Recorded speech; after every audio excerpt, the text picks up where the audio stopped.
This is a 2015 F150 3.5 EcoBoost King Wrench. So here we go. So first, connect here. Yes, I don't actually have the adapter or the special tool or whatever, this thing. Mine doesn't have it, but I always click yes. I don't switch anything, and it doesn't seem to mind. Here we're gonna wait. Okay, looks like we are connected. So I'm gonna actually turn on my vehicle, and now we go here to this third tab here, read PIP. Actually changed my uh, water pump recently, so I was just checking all this. So to remove things, let me dismiss this. So to remove things, you hit this arrow, deselect PIDs. All right, so PCM, there's different modules that you can use, the body control module, APIM, PCM. We're gonna stay on, actually, yeah, we'll just stay on the PCM, and then look up GENMON. All of these, and it'll tell you actually if you hover just above it what they mean, but basically anything to do with um, the alternator. So we're going to drag that over here to the right. Okay. And then we can also search up something like battery, and just for fun, just throw everything in there as well. So we'll click OK. So we'll see all of this here. The oscilloscope will start once we start playing this, and the data as well.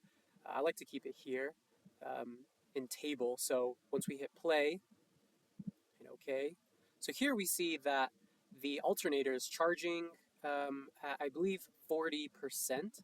And so we can see the voltage is beginning to climb here, and it'll continue to do so once it's at the, I think, somewhere around 14 point something, 14.5 volts. I don't know exactly what. And then this should be reduced down to 0.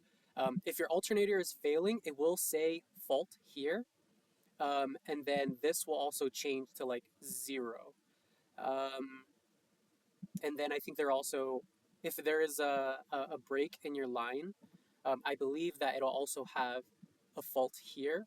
The generator monitor line status, it'll sense like if there is a break in the connection, is what I think it does. So here we have no problems anywhere, high resistance.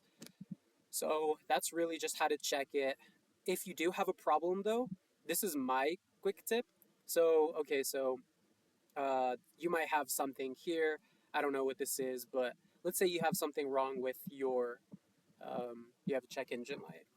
So if you just highlight all of this, you hit Control C to copy this information. And if you pull up ChatGPT, you can also go on the website for ChatGPT. If you just paste all of this information here, and maybe you want to start with, um, let's say this is my Ford F150 2015 3.5 EcoBoost. And then we hit enter. All this information here will now go, and ChatGPT will help determine what's going wrong. They'll offer solutions, advice, what it could be. So this is what really helped me to figure out the problem for my alternator and other things as well. So something wrong right now with my body control module. I'll figure that out, whatever that is. But I don't have a check engine light on my truck right now, so this doesn't look like something like a big problem. Um, to make this video too long, but yeah, I could just figure this out later, but I hope this was helpful. And then once you're done with this, you go back to here. There's obviously no fault. We have a good reading at the battery right now, around 14 volts, which is going to be different from the bottom right-hand corner, which is 12 volts. But everything's fine here. I bought a premium from Amazon. It was like 200 bucks, came next day shipping, and it worked fine, and I really like it. So hope this was helpful.